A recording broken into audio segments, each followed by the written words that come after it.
നമസ്കാരം. ഒരു പാമ്പ് നമ്മളെ കടിക്കുകയാണെന്ന് വെച്ചാൽ പാമ്പ് എന്തിന് കടിച്ചു എന്ന് ചിന്തിക്കാൻ നിൽക്കുമോ?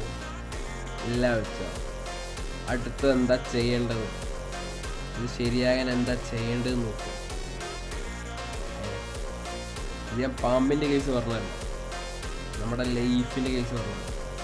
ചില സമയത്ത് എന്താണെന്ന് വെച്ചാൽ മനസ്സിലായി നമുക്ക് പാമ്പിൻ്റെ വരെ ആരാ വന്നതെന്ന്.